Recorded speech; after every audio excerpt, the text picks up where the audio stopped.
I will call tonight's meeting to order. It is Monday, June 24th, it is 6 p.m., and we will start with our regularly scheduled board meeting. We have 2 board members absent. That would be Nathan Anderson and Wayne Wilson.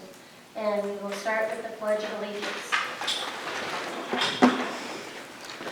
I pledge allegiance to the flag of the United States of America, and to the republic for which it stands, one nation, under God, indivisible, with liberty and justice for all. And the mission statement. The mission of Foley Public Schools is to bring together students, parents, staff, and community to provide a quality education with an emphasis on developing the full potential of the individual. And we have an opportunity for citizens to address the school board. I don't believe anyone signed in to speak. Was there anyone that would like to speak? Okay, and we have an approval of tonight's agenda, please. I would like to pull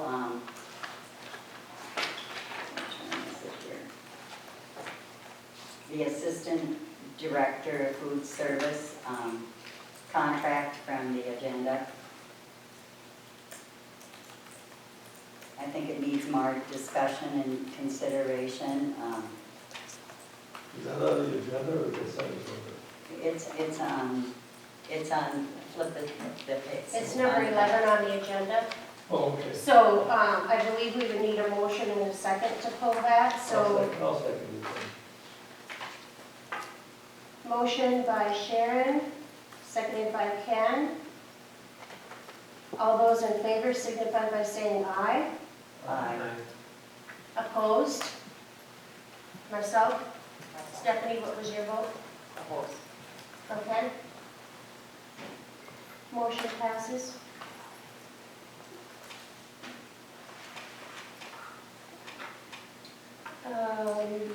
So we need a motion and a second to approve the revised agenda, please. Motion to approve. Second. Motion by Ken, seconded by Patrick. All those in favor signify by saying aye. Aye. Opposed? Motion passes. We are going to go on to the consent agenda. We do have one item to add to the consent agenda, and why this is a tabletop item is because this position was accepted on Friday in the morning. We are going to add Foley High School Dean of Students, Tara Gahn or Gann. She will start the 24-25 school year with Foley. She is an MA 30, step 17, and her wage is $91,664, and that is in your tabletop item. So that item is going to be added to the consent agenda. Well, Madam Chair, I'd like to pull that from the consent agenda. And the reason being? I want to talk about it a little bit. I just read about it for the first time here. Well, again, we don't do any hiring. We hire one individual. We hire the superintendent. Our administrators hire. So then the next time that we would have this item on the consent agenda is our July meeting. I just have 2 questions. If I can't answer those questions, No, I'm not saying you can't ask it. You're pulling it. yeah. So pulling it means we're not talking about it. So do you want to ask the I want to pull it question? so we talk about it, because if it's in a consent agenda, we don't talk about it. You have an opportunity to talk about things on the consent agenda without pulling them. Okay. Okay, But so, I won't pull it. okay. So we have an item that we would like to ask a couple questions on, please, Dr. Perry. Okay, go ahead, Ken. Okay, I just looked at this, I didn't realize, this seems like it's never been done before. You hire somebody, maybe they're very good, but the MA plus 30 and step 17, I don't know if we've ever done that before. We have, if you refer to the FUE master agreement. The master agreement is when we hire a teacher, we have to give them their steps. And that's what we budgeted for in this particular position. And the candidate also has their administrative license that they're applying for. So she does have that amount of credits. And just the salary just seems, at least to me, astronomical. think it was one negotiation ago that we changed that in the FUE contract so that we could attract individuals with more experience and such, and we have hired others under that category. I assume she's very good then. We hired our integration specialist under that, I do know that. So did you have one other question? No, that was it, just the step, I mean, degree and salary, right, it's just 3 questions. Okay. It would be helpful too if we could, if the board could see a job description.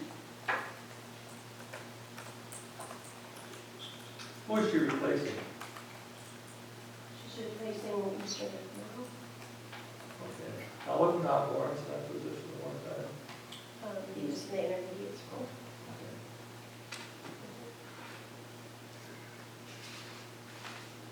Motion to approve the consent agenda? Second. Motion's made by Patrick, seconded by Stephanie. All those in favor signify by saying aye. Aye. Does he Opposed? have to use the word consent agenda?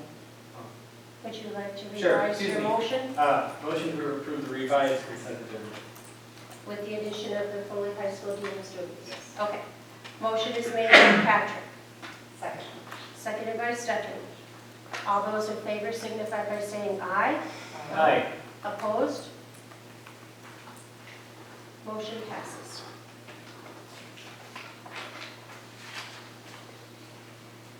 We have a resolution for a general election relating to the election of school board members and following the school district general election. And that is on page 83 of the packet.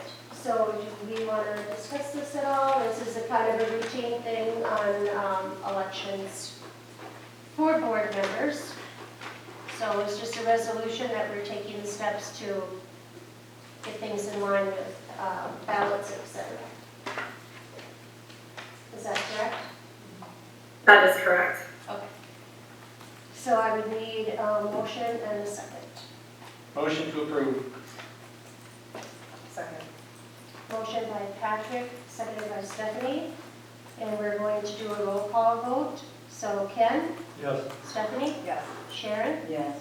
Patrick, Yes. and I vote yes. Moving on, discussion action item is lead in water management plan. Dr. Perry, do you want to go through that just briefly with us? I can, this is a mandated plan that we need to have, and the plan was completed by Resource Training and Solutions, and we found that our water is safe to drink, so everything was clear per Darwin, so the next time that you will see this is in 5 years. Okay. And I'm thinking that this is a routine It's just a plan. Yeah. Yeah, it's just a plan, just so the board acknowledges and passes that you've seen the plan. Okay, thank you. And I would need a motion and a second on lead management plan. Lead in water. Second. Motion by Stephanie, seconded by Sharon. All those in favor signify by saying aye. Aye. Opposed? Motion passes. And we are going to discuss the 24-25 athletic fees. Mr. Inglis? Yeah, Madam Chair, do you want to jump in, Trish, or? I will, sorry about that. One of the things that we had talked about in our finance committee was an increase in fees for activities. And the fee increase that we are recommending is $20. And I believe, Mr. Inglis, you gathered quite a bit of data that you may share with the board if the board so chooses to hear that information. Yeah, actually, I met with all of the Grand Ridge Conference activities directors today, just had them fill out what they are charging for their activity fees. The $20 increase would bring us even with Albany, Little Falls, and Pequot. We'd be more expensive than Pierce and less expensive than Cathedral, and then Malacca has a little bit different where they can charge per activity $100 to $150, and we'd be at 110 with a $20 increase. I know that the activity fees hasn't been touched in many, many years. And I know that just each year, associations for officials, transportation costs, supplies, all of those have just increased, and we haven't done anything on our end necessarily to combat that.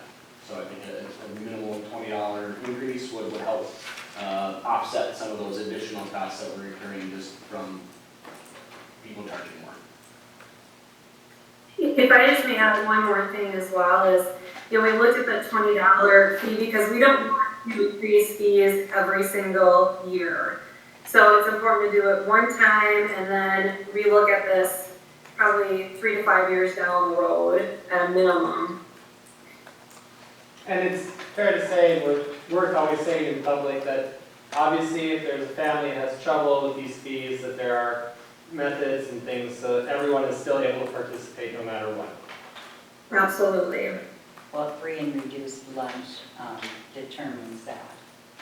Yep, there would still be. That is one, reduced sure, you're rates. correct, that is one way, but we also look at, if there's a family that's in need, we would never turn away a child from an opportunity to participate. But I mean, one of them automatically goes into effect, and the other, you might have. If families think the educational benefits for them. And the provisions also for the number of children, As far as like a cap, 2 or 3 or 4 in the family. I don't think we have a family cap at this point in time. There are some districts that do. We don't currently have that structure in place at the moment. Do we need to? It's something that we could definitely take a look at, if there's a set number, that.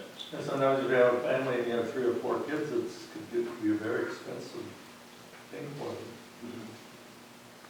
I think we need to look harder at the athletic fees.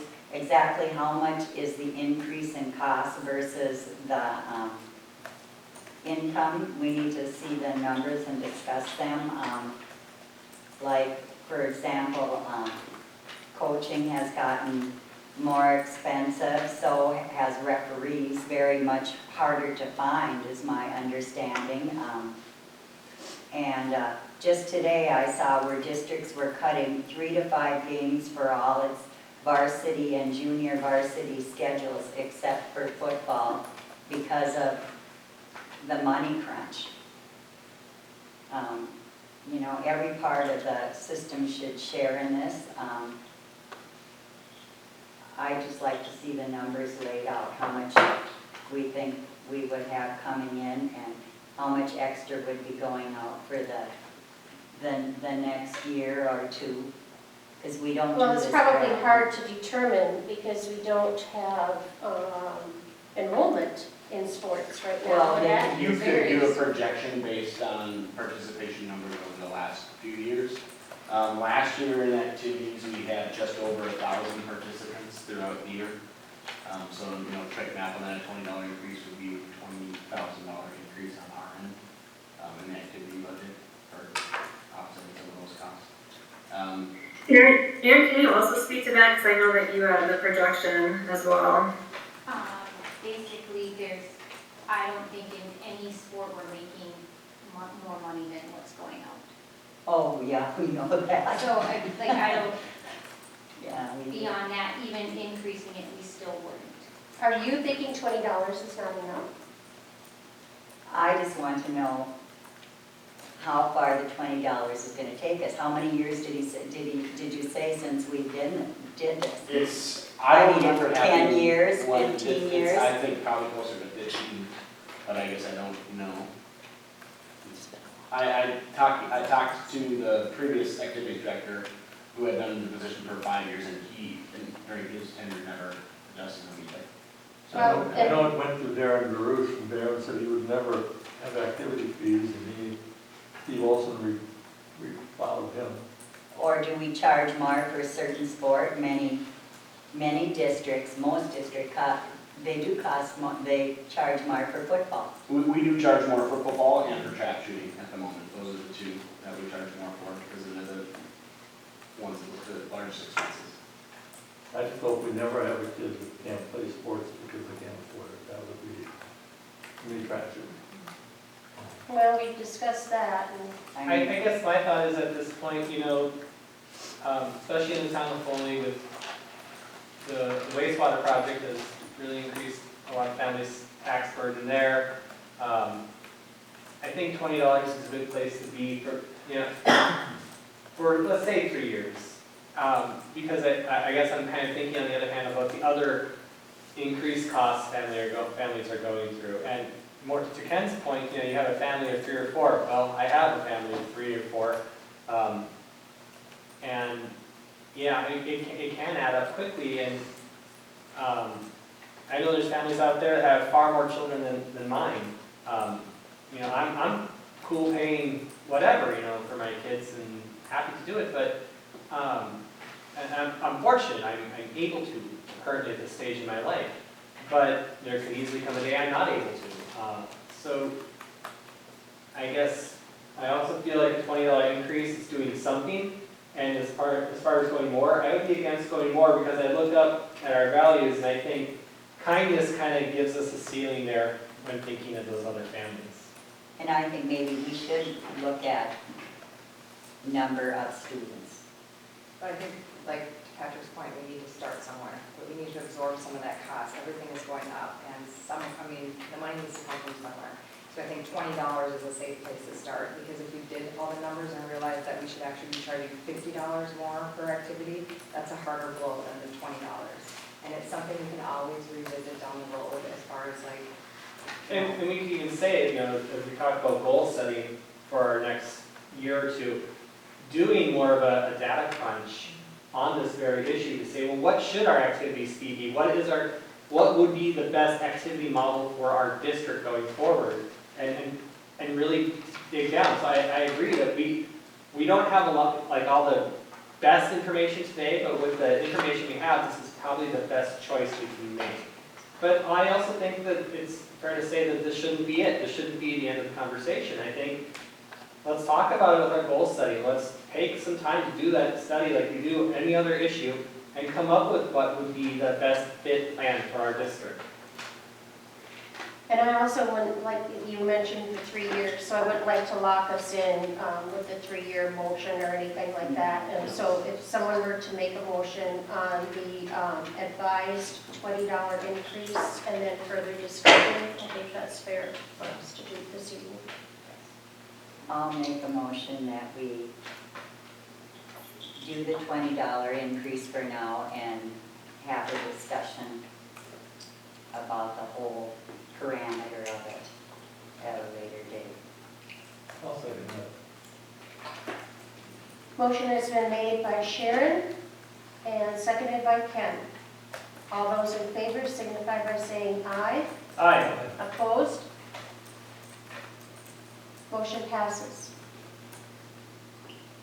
We have the 2023 to 25 educational assistance contract. Erin or Dr. Perry, do you want to go through that with us? I will. Kelly, is it on the screen? I'm bringing up the summaries. Okay, perfect. For educational assistance, as you were aware, we were in mediation, and mediation went quite well on May 31st. And we agreed to a 4% increase on year 1 and a 3.5% increase. And some other highlights, we did not increase health insurance on year 1, but we did increase by $1,000 on year 2. So the total insurance package for educational assistance is $8,000. And we also saw an increase in longevity from what we understand from the union, one of the co-union presidents, is that the union has voted for, they ratified, they had their vote, and it was a unanimous vote in support of the contract. What is the total percentage? Erin, can you help with that? I think it's 9.36, I believe.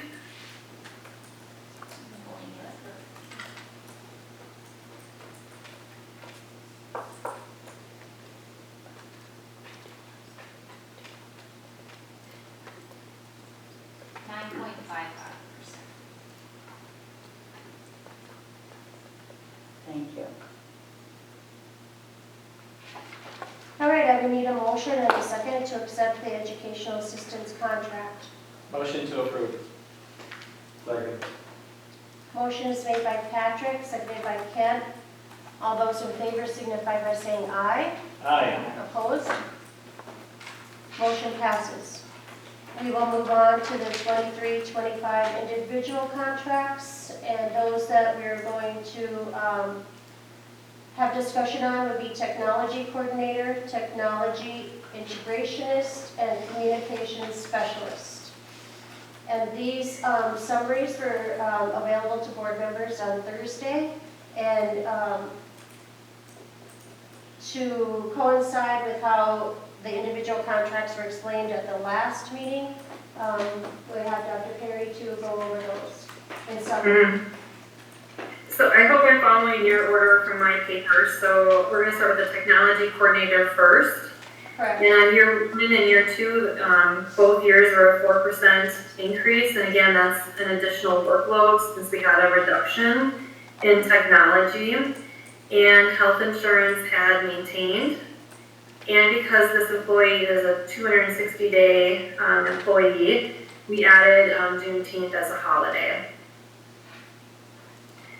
Madam Chair, would you like me to go over each one individually now, or do you want to vote on each one?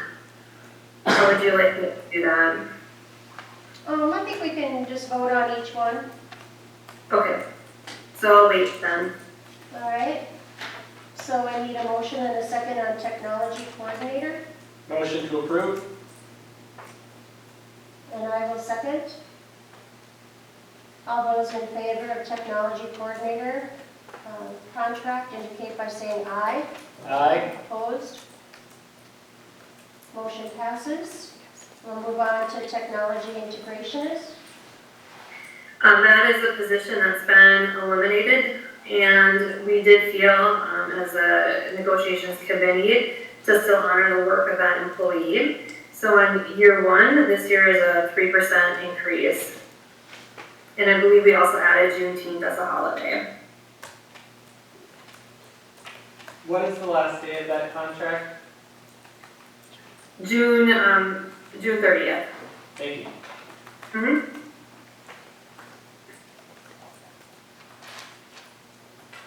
All right, I would need a motion and a second on technology integrationist. Second. Motion is made by Stephanie, seconded by Patrick. All those in favor signify by saying aye. Aye. Opposed? Motion passes. And we're moving on to communications specialist. Communication specialist, year 1, it's a 3% increase, year 2, a 3% increase. And we also added a cell phone stipend due to the nature of the communication specialist position of $600.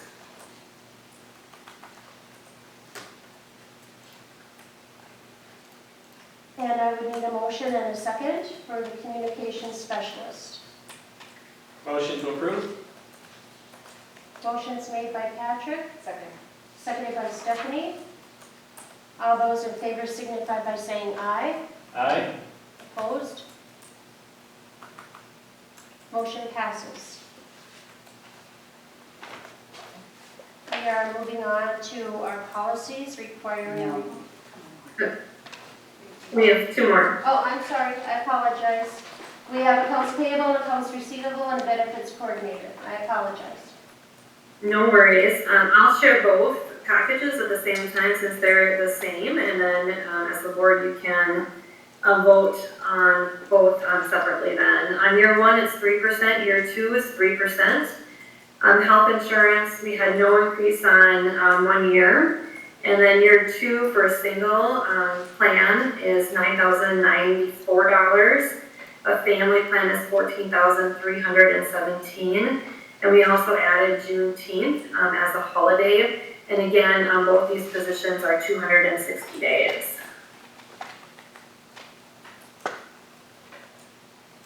All right, on accounts payable receivable, I would need a motion and a second. Motion approved. Second. Motion by Ken, seconded by Patrick. All those in favor signify by saying aye. Aye. Opposed? Motion passes. And we have benefits coordinator. Motion to approve. Do you would like Dr. Oh, I thought you were You one. did. I did. 3 and 3? Okay. Yeah, she said she was doing that. 260, they're both 260 days? Okay, very good. Patrick has made a motion, is there a second? Okay. Seconded by Stephanie. All those in favor signify by saying aye. Aye. Opposed? Motion passes. Now we're going to go on to our policies for primary review. These are discussion and a second reading and call for public comment of the following policies. Policy 532, use of peace officers and crisis teams to remove students with IEPs from school grounds. And policy 611, which is our homeschooling policy. Is there any discussion regarding those policies?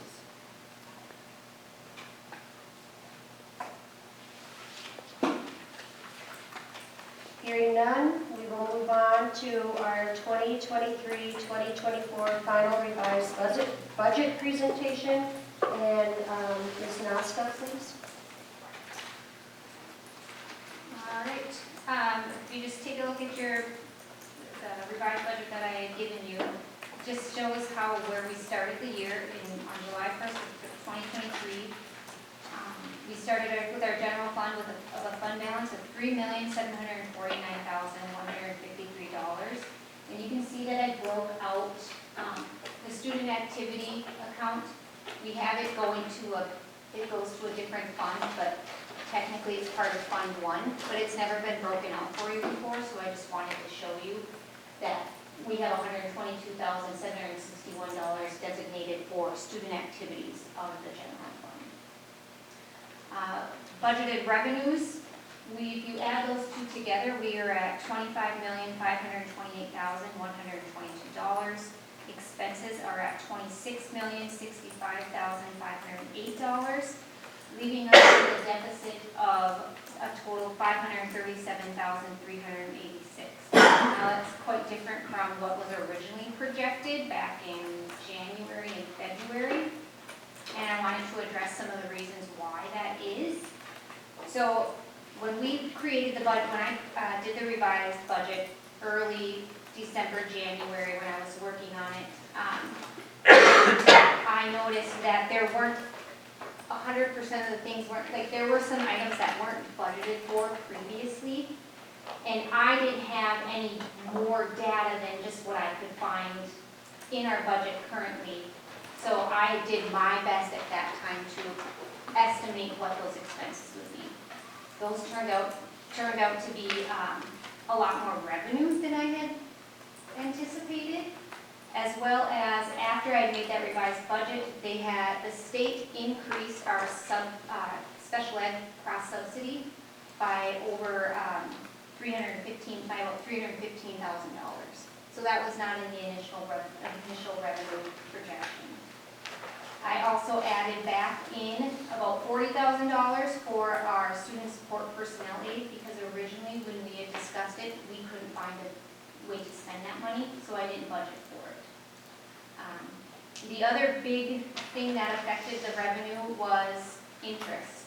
Our interest earnings currently are set at $255,000, and in the revised budget it was only at $100,000. If you remember, in January, we were still not caught up on Makerex, so I didn't have that data in front of me. And then in regards to expenses, I know Dr. Perry has done a really good job of making sure that we stayed within our means. There wasn't any excess purchasing.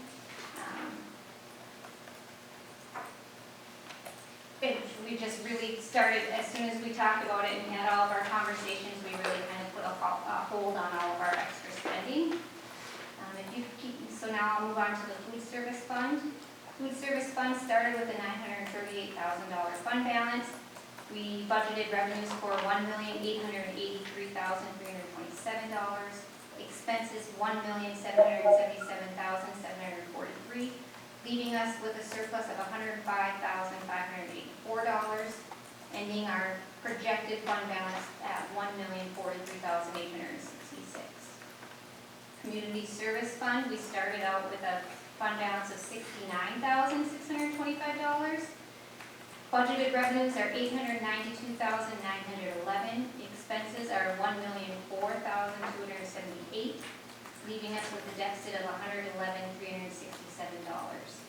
And then projected to have a negative fund balance of $41,742. And the main cause for that is preschool. And preschool is a fee-based program. We do not get enough aid to cover that. And we are required to have licensed individuals teaching that program. So we just can't come ahead because we have licensed, very highly qualified teachers. It's just, the cost is just more than what we bring in for revenue, unfortunately. The construction fund is just Fund 6, where we have some construction interest in there. We started with $59,848. We've gained some interest of $4,137, leaving us with a fund balance of $63,985.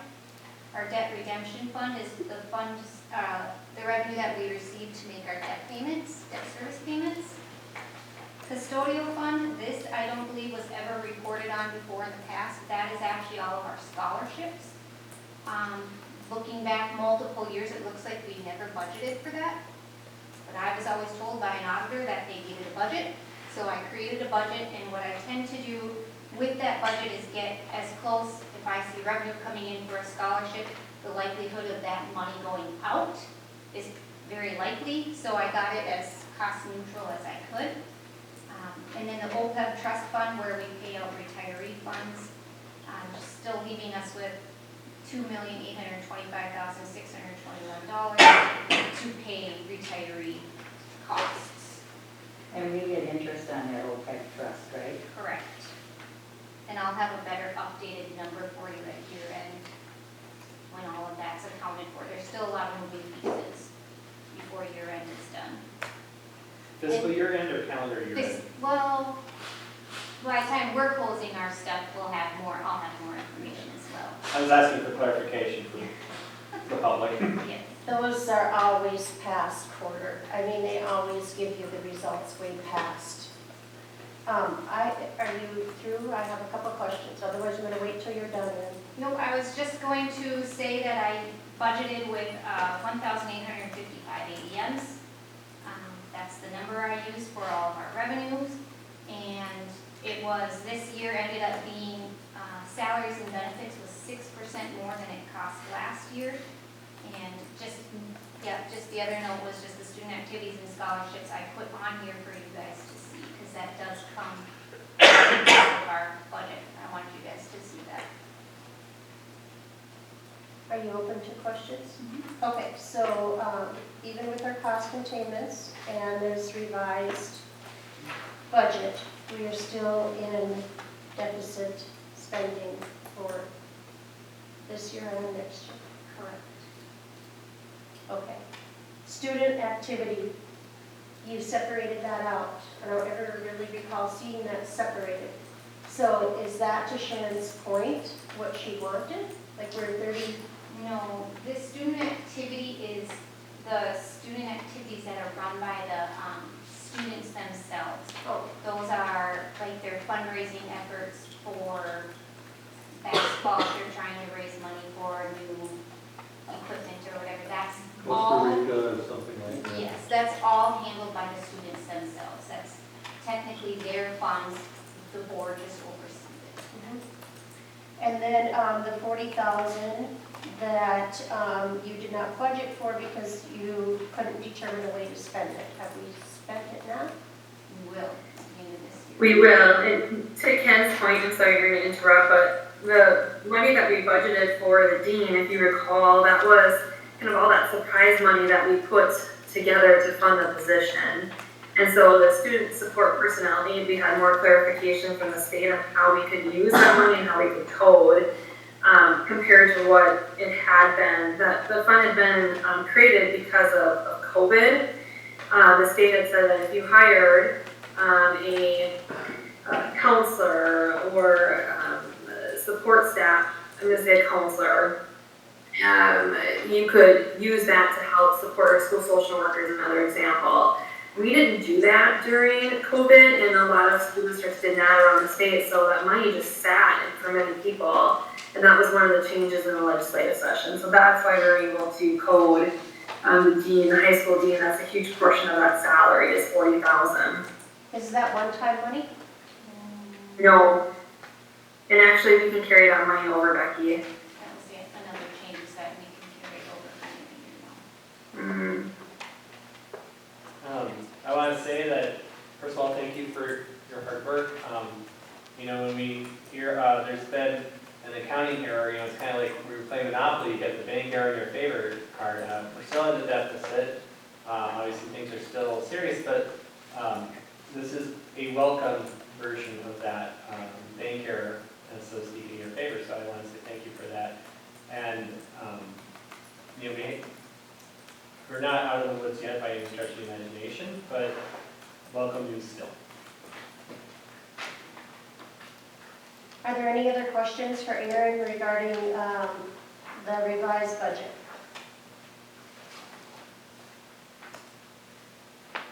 Then I would need a motion and a second. Motion to approve? And I will second it. Motion is made by Patrick, seconded by myself. All those in favor signify by saying aye. Aye. Opposed? Motion passes.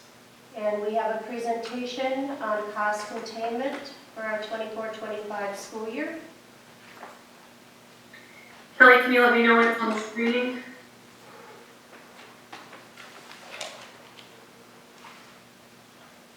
So this was also included in your board packet, and we wanted to show just a summary of where the reductions had occurred by department. So that is in front of you, and you notice the bottom amount is a little over $1 million. And again, as one of the goals of the board is to look at efficiency, so that's part of this. But we're also planning for the future, and I believe that Ms. Nazca in her next presentation will talk about projections for deficit spending for fiscal year 25. But these are all things that we've discussed a number of times at the board table and through committees as well.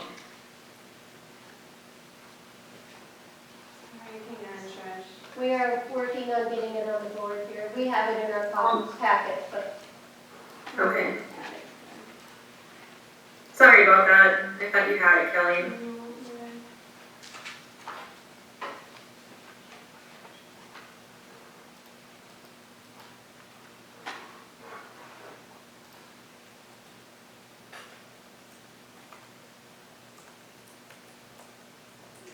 I think it's available on the back table too for people that are there to look at.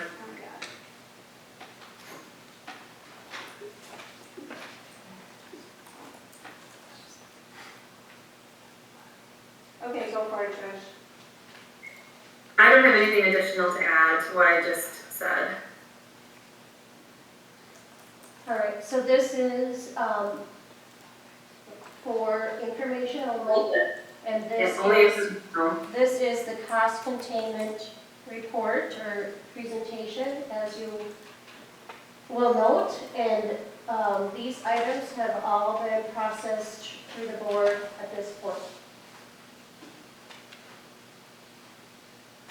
And as was discussed at the last meeting, this is June, so this was our time to go through this. I think based upon all the meetings that we had to take care of this business. that is correct. We had discussed this in committee, we've discussed it at the board table as well. I think people were yearning for what was the total list and where the reductions were happening.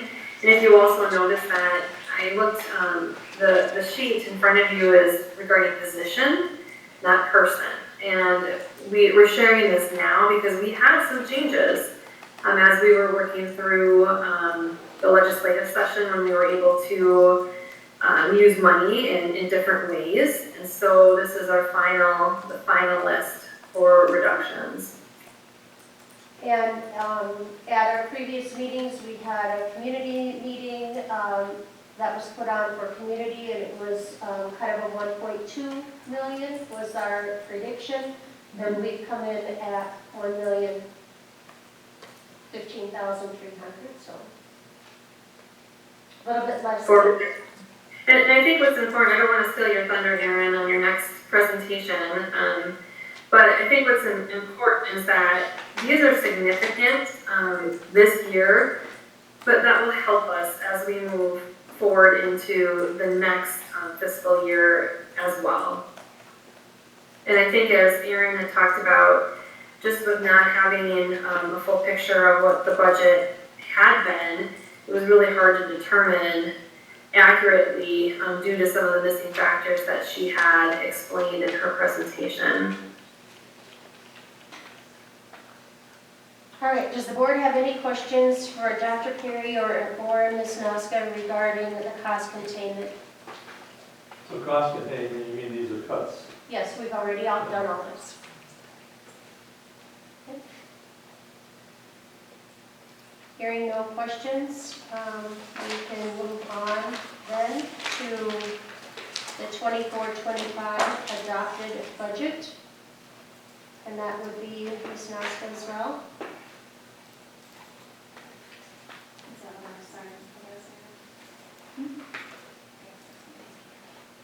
Right, I am so sorry, I see that that first number did not transfer over the fund balance on the general fund. It should be that 3.2, the 3,242,519 number.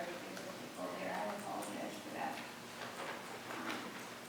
So basically, you just look at the fund balance of all the different funds should be the same as the projected fund balance. Budgeted revenues for fiscal year 25, those two numbers there with the student activity account totals $25,664,890.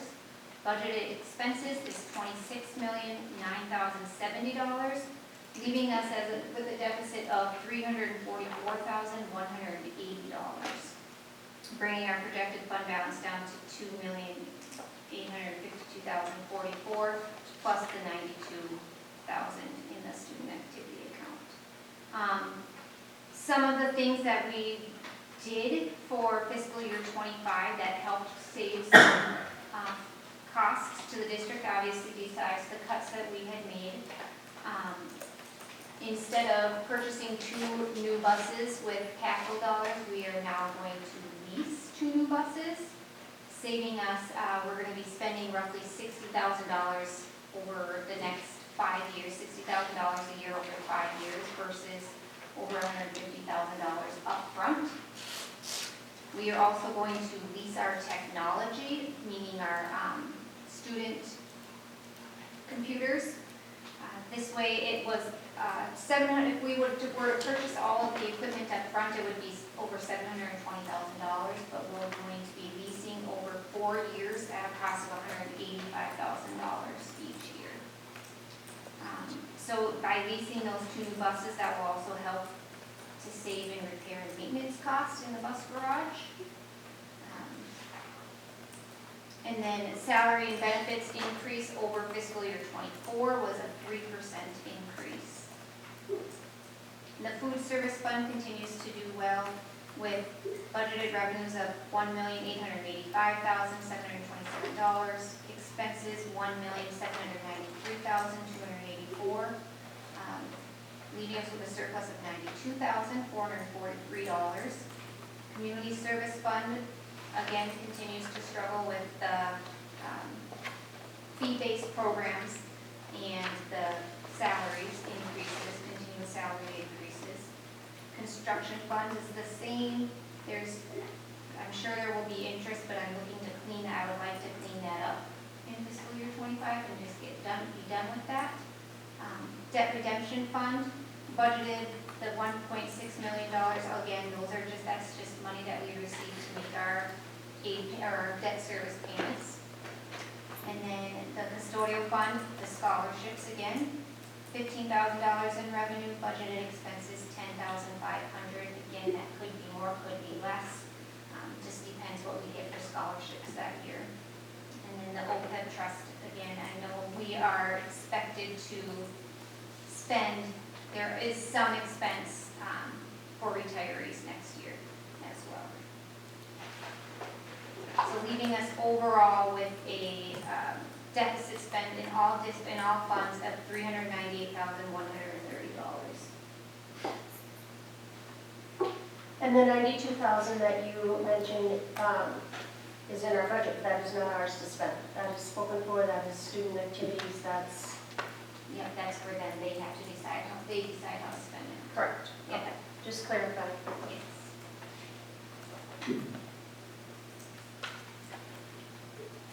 Does anyone have any questions for Aaron Noska regarding the 24-25 adopted budget? So it looks like the deficit may be headed in the right direction next year, but most likely there'll have to be another containment effort next year. Is that fair to say? Possibly, Depends on, yeah. it depends, yeah, but I did also, I forgot to mention that I used 1,836 students as our ADM projection, so again, it's one of those things that we just have to keep our eye on. And yeah, go from there, it's just, again, I'm going to do a revised budget in January, Right. That's all. and I'll have all of my data to look at, so I won't be sifting through everybody else. So it shouldn't be as difficult this time to have accurate information. So that will give us a better outlook, and we'll be watching it very closely throughout the year. And we do know our enrollment a lot better in October. Yes. I just want to say that because I always want to caution public or anyone that watches the video later, we just saw the containment efforts in this past year. In a perfect world, that would be all we have to do, but we don't live in a perfect world, so it may have to happen again. And so I'd rather people not be surprised or anything at some point if that day comes again. I did forget to mention too, that reminded me of, we had mentioned we were going to cut some EAs. However, I did add back in about half of those EAs. They are in this budget because we knew that we would have to bring some back. And I wanted to be a little more conservative, so I budgeted for half of them coming back. But again, that's something that we'll see as the need arises. Thank you. So I would need a motion and a second on the 24-25 adopted budget. Motion to accept. Second. Motion is made by Patrick, seconded by Stephanie. All those in favor signify by saying aye. Aye. Opposed? Motion passes. Do we have a budget enrollment report? I have a budget report, Okay, but I do not have the enrollment. of course. Okay. So as of the end of May, it looks like our general fund has expended $21,295,311.12. You're going to see a big jump in the June budget because we've done all of our payoffs now for all of our staff, for our teachers, and for over summer. Food service, we've expended $1,585,131. Community services spent $848,874. Building fund, that's year-to-date expenditures of $12,619. Debt redemption, student activities, they've spent $129,965.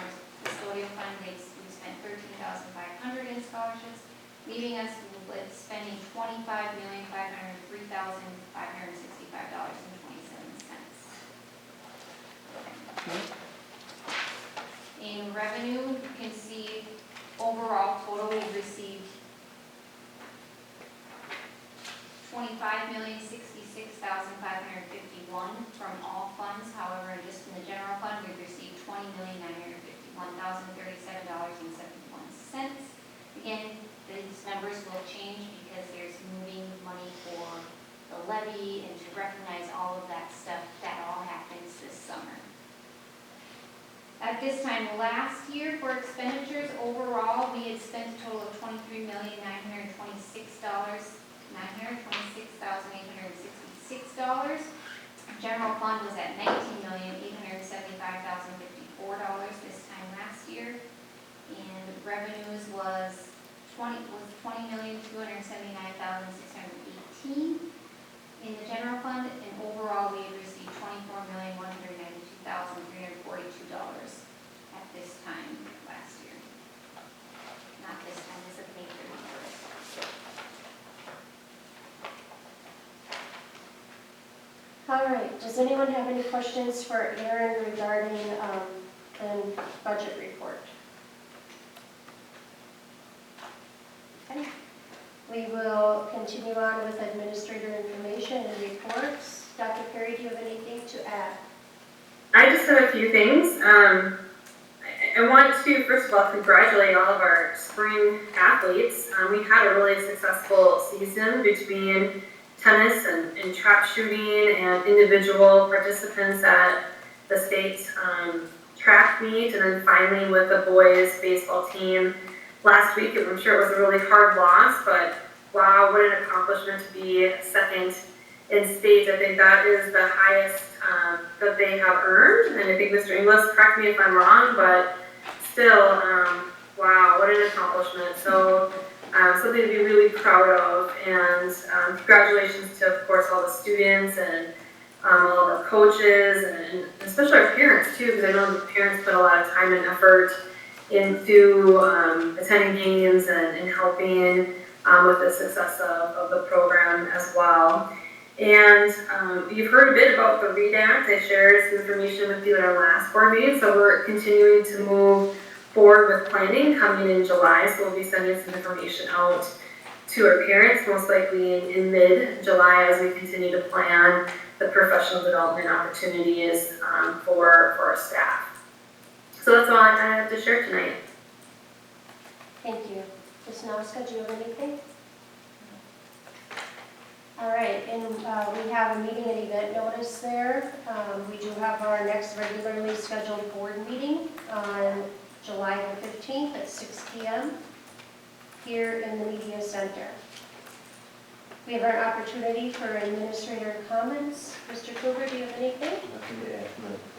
Mr. Inglis? I just want to quickly echo what Dr. Perry said. Congratulations to the coaching staff and I know the players of the baseball team. I mean, I know going down and getting to play at Target Field is a really cool experience for them.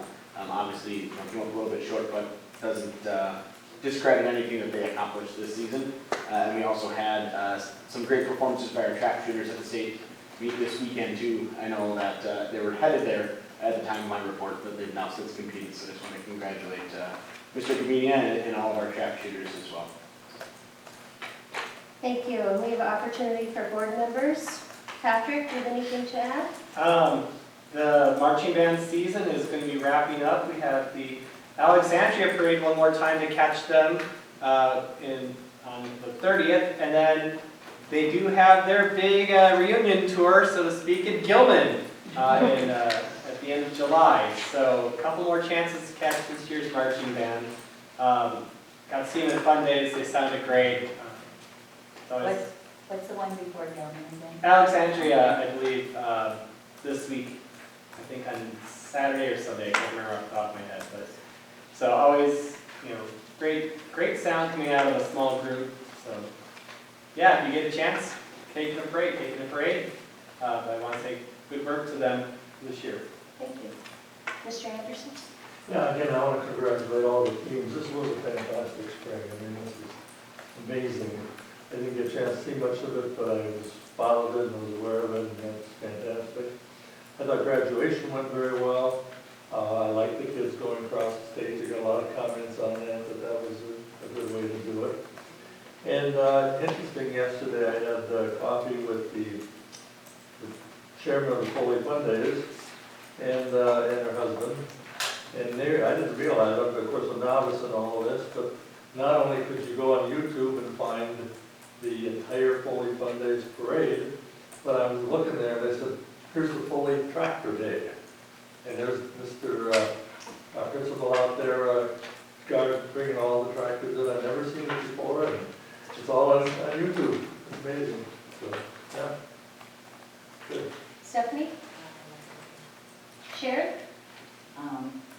First of all, I'd like to thank Tiffany Meese for her work with Mariah Klein from Benton County that acquired a $16,000 grant for our outdoor learning area. I'm anxious to learn more about this project. The more time students spend outdoors away from their screens, the better. I want to thank the baseball team for the wonderful manner they represented us, and all the other teams that competed in the spring sports. Finally, thank you to Principal Joel Foss for the best graduation ever. We had many former graduates who work at Target who saw the video and other postings. They asked me, why didn't we get to walk across the stage? And it was done in such a timely manner, less than 1 hour and 15 minutes. And in the community, when I was out and about, many people pulled me aside and they really liked the format. We also saw how patriotic our wonderful rural community is and how they supported the presentation of colors and those who were in service. I think our speakers sent such positive messages. Thank you, students and Superintendent Perry, for your words. Special thanks to Board Member Ken Anderson, who truly celebrated Foley with his words. And for me, it's Celebrate Summer some more. And I would just like to thank Dr. Perry for her words on our spring wrap-up here with school and activities and such. I was not able to be at that baseball game, but I was happy to have it live streamed. I was watching the children of a spectator. So it all worked out, and it was very hard for them to go up against that pitcher. So we'll have to remember his name. But anyway, the guys did a wonderful job. And with that, I would take a motion and a second for adjournment. Motion to adjourn. Second. We're not in a hurry. Motion by Patrick, seconded by Sharon.